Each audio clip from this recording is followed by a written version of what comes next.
Stranger Things 5.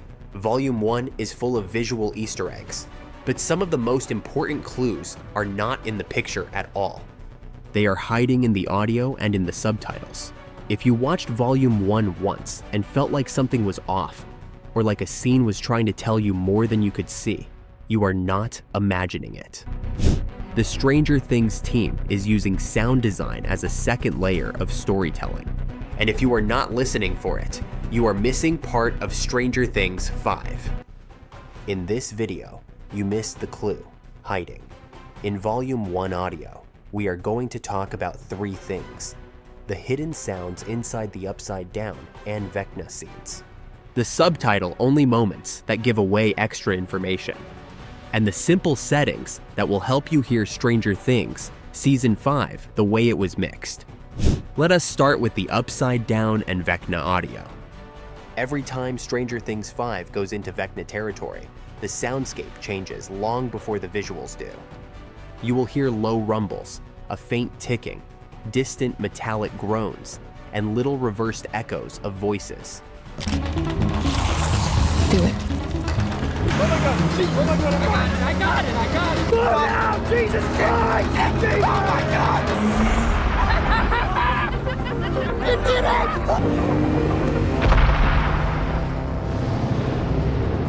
It almost feels like the show is breathing around the characters. In Volume 1, the ticking clock is obvious in some scenes and almost invisible in others. Sometimes it is loud right before a vision starts. Other times, it is buried so deep under the music that you only notice it if you wear headphones.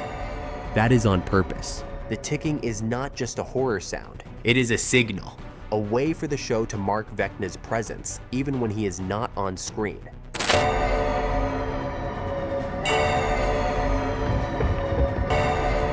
4 times. Max.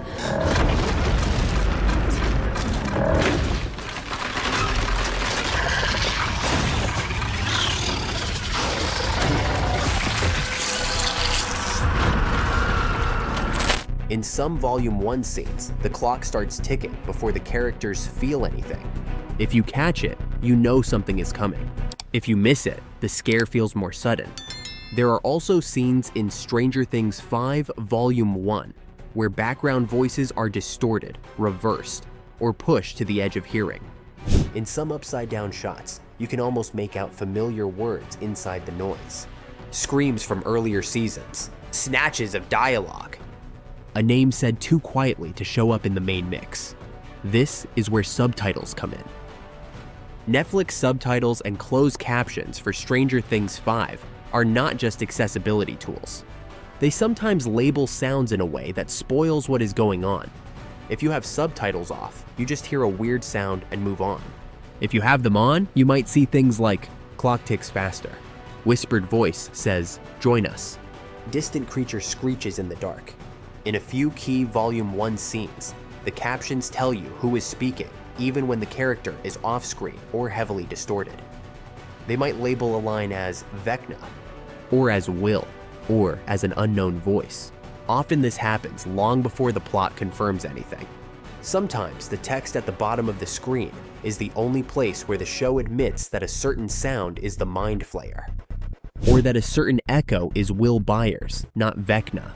That is huge if you are trying to understand the real rules of Stranger Things Season 5. So how do you actually catch this stuff without replaying every scene 10 times? First, watch at least one episode of Stranger Things 5 Volume 1 with good headphones or a decent soundbar. Laptop speakers and tiny TV speakers often crush all the detail into a flat wall of noise. You do not need studio gear. You just need something that does not turn the Upside Down into a single rumble. Second, turn on English closed captions for at least one rewatch. Do not use auto-translated subs. Use the official English CC track. That is the one that includes labels for sound effects, not just spoken words. Then, pay attention to 3 types of captions. Number 1, captions that describe the quality of a sound. If it says distorted clock ticking or echoing heartbeat, that usually means someone or something is manipulating reality. Number 2, captions that tell you who is speaking when the voice is off screen. If it labels a whisper as Vecna, that supports the idea that he is active in scenes where the camera never shows him. If it labels a background line as Will, that is a clue about his connection to the hive mind. Number 3. Captions that describe background noise inside the Upside Down. If you start seeing things like creature circling overhead or distant roar gets closer, you know the show is hinting at entities we have not fully seen yet. The last piece of this puzzle is your audio settings. Just like we had to fix motion smoothing for the picture, we need to make sure your sound is not working against Stranger Things Season 5. If your TV or streaming box has an option called speech enhancement, clear voice, or night mode, try turning it on for Stranger Things 5. These modes often boost dialogue and small sounds, so they are easier to hear at lower volumes. If you are using a soundbar, look for a movie or cinema mode, rather than sports or music. Movie modes are tuned for sound effects and surround details. That is exactly what you want when you are trying to hear a faint clock tick hiding behind the score. The goal is simple. You want dialogue, subtle effects, and music to be clear without having to crank the volume so loud that the Demogorgon attack wakes up your neighbors. Once you do this, Stranger Things 5. Volume 1 feels different. The world sounds alive. Scenes that felt flat suddenly have layers. The show starts giving you tiny hints about Vecna, Will, the Mind Flayer, and the Upside Down long before the plot spells anything out. Now that you know you missed clues hiding in the Volume 1 audio, there is one more upgrade that will change how you watch Stranger Things 5. You already fixed your TV picture. You have tuned your sound and your subtitles. The next step is understanding why the story itself is built like a Dungeons & Dragons campaign, and what that means for Eleven versus Vecna.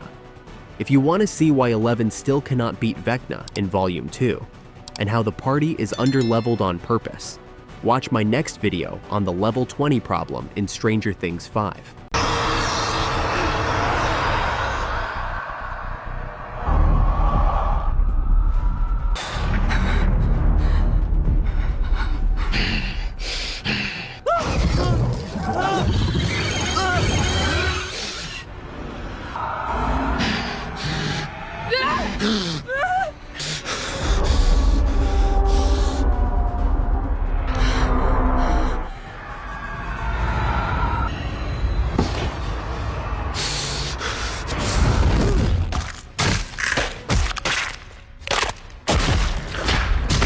Stranger Things 5 is finally here, and a lot of people are watching it completely wrong. If your screen looks muddy, too dark, or weirdly cheap, it is not Netflix's fault. Ross Duffer literally warned us about one TV setting that can ruin Stranger Things Season 5. And if you don't fix it before Episode 5, you are missing half the show.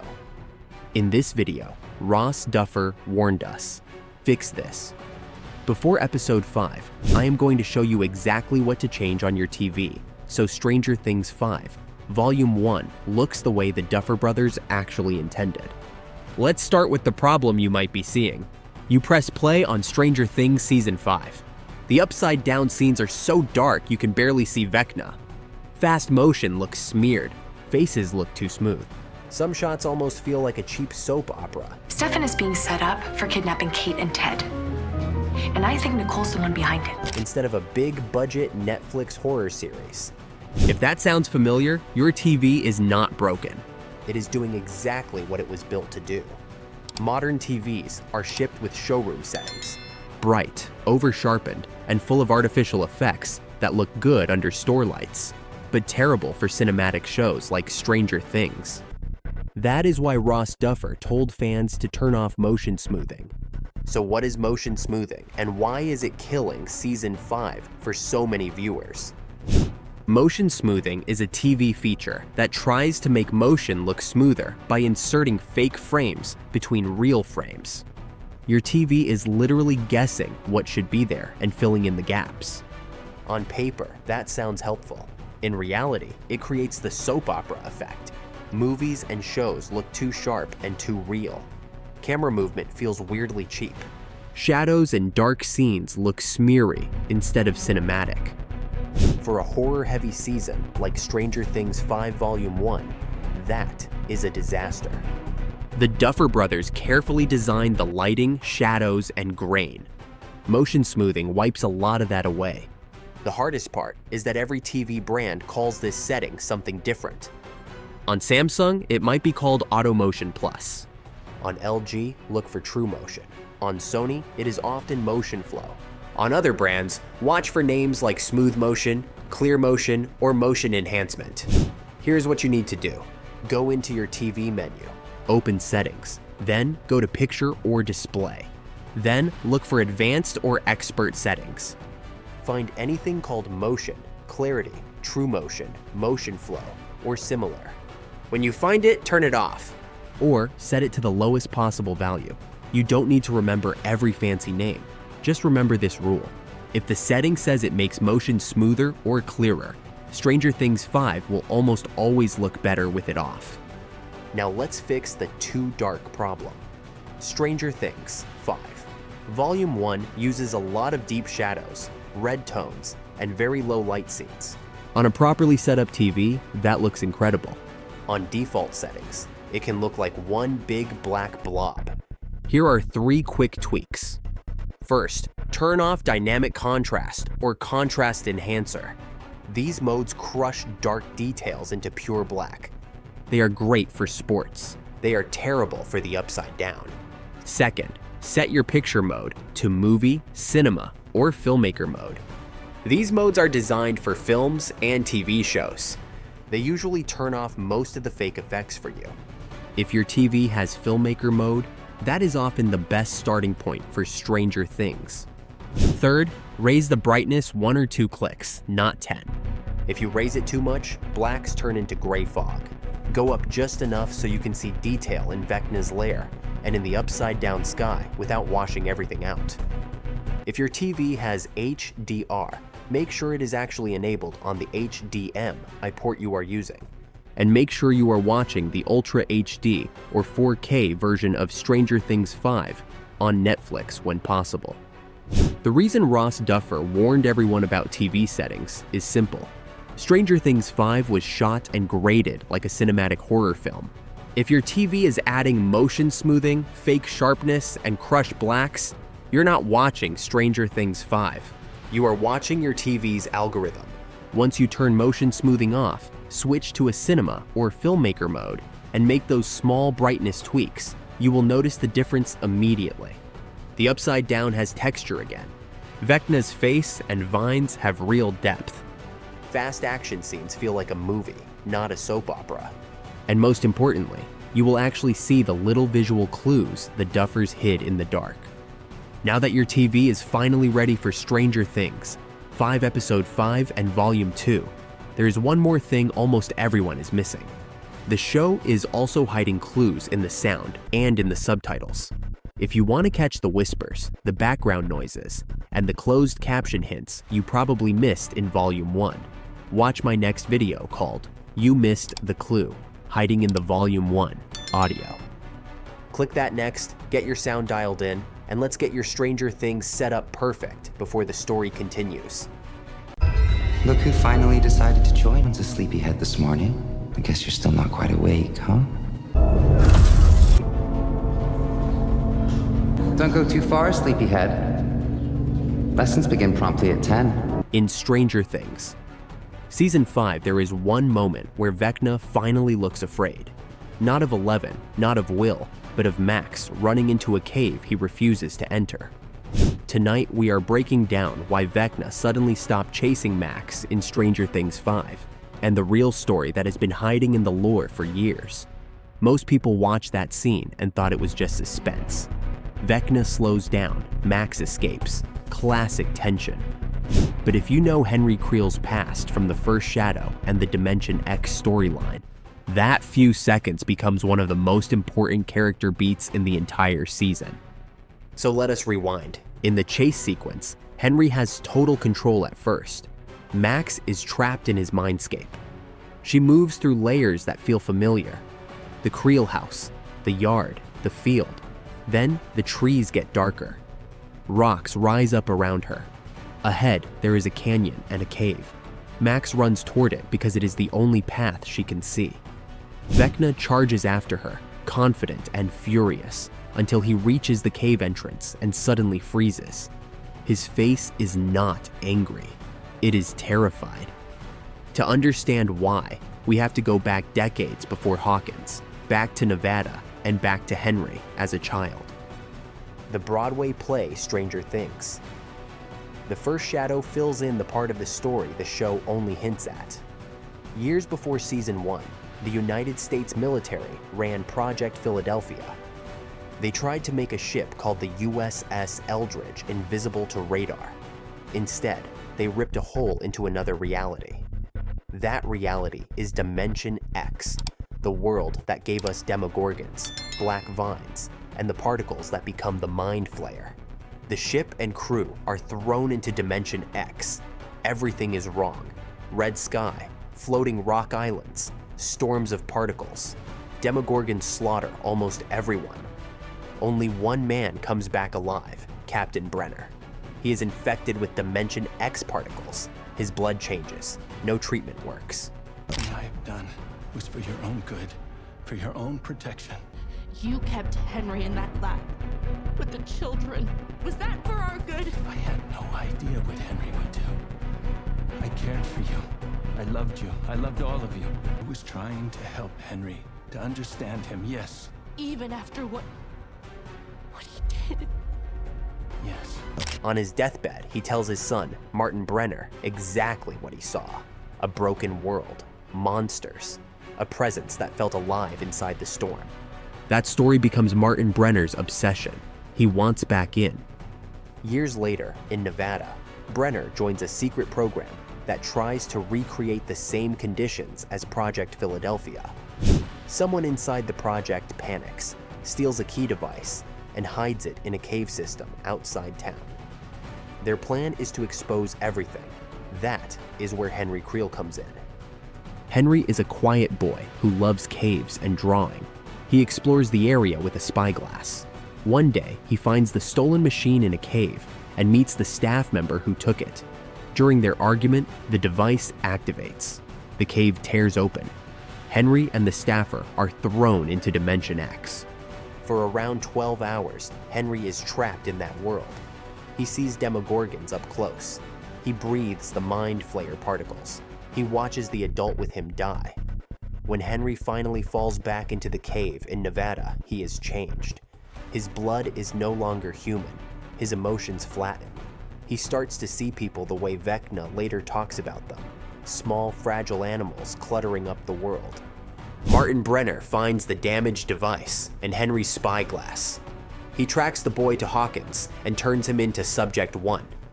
On the surface, it looks like Hawkins' lab is about psychic experiments. In reality, Brenner is studying the only human who has survived Dimension X and lived long enough to bring that power into our world. Fast forward to Stranger Things Season 5 and the chase with Max. What we are seeing is not the physical upside down, it is Henry's mindscape.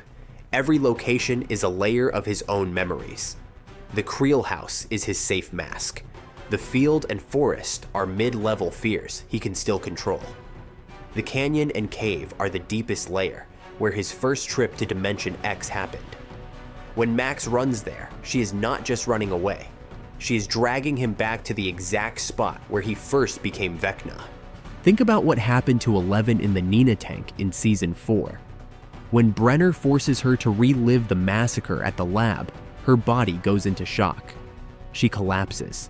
She does not want to remember what she did to those kids or to Henry. Her nervous system shuts her down to protect her. Henry has the same problem, but even older and even darker. His conscious mind has buried the worst parts of that day in Nevada, but his body still remembers what it felt like to be a powerless child facing Dimension X. So inside the mindscape, when he reaches the cave entrance, a different part of him takes over. His predator persona wants to keep going. His trauma slams on the brakes. That is why his eyes widen. That is why he cannot force himself forward. Max has led him to his own emotional minefield. There is another layer to this. Henry was around 9 or 10 when he went to Dimension X. That is the same kind of age he later targets as Vecna. Kids who feel weak. Kids who feel unseen. In a twisted way, he is hunting versions of himself, trying to take control of the weakness he hates. The cave is where that weakness was exposed for the first time. Crossing that line means facing the truth that even Vecna was once prey. Now add Will Byers into the picture. Will was also bound to this power source when a vine wrapped around his throat in the Upside Down. He breathed in the Mind Flayer particles. For years, he suppressed what that did to him. In Season 5, Will only starts to tap his own powers when he accepts who he is. Henry never does that work. Instead of healing his trauma, he lets the hive mind weaponize it. So when Vecna stops chasing Max, it is not a random pause. It is the most powerful villain in Stranger Things, hitting the exact limit of what his own mind will let him face. He is not scared of Max. He is scared of the cave, of Dimension X, and of the memory of being helpless for the first time. For me, this makes the scene one of the smartest choices in Stranger Things Season 5. It proves the first shadow is not a side product. It is essential canon that explains Henry Creel, Vecna, and the real origin of his powers. It also hints at how the story might end. The only way to beat Vecna may not be raw power. It may be forcing him to face the part of himself he has run from since Nevada. So what do you think? Is Henry Creel a pure villain or a traumatized kid who became a monster? Tell me in the comments. And if you want to go even deeper into Dimension X and Will's new powers in Stranger Things Season 5, watch my Will breakdown next. If you are still watching, drop cave trauma in the comments so I know you made it to the end.